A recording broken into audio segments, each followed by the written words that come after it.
कहे कैसे का हिले के पलंगिया त रोज हिलता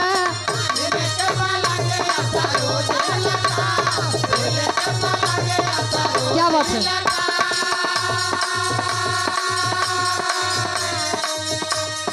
बाकी वो भतार में न मजा मिलता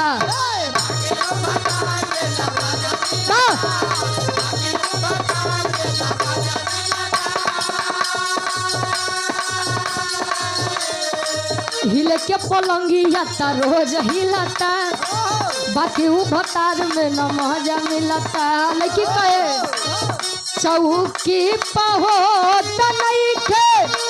सही से मिलनवा बलम के बाबुड़ बाबेलनवा बलम के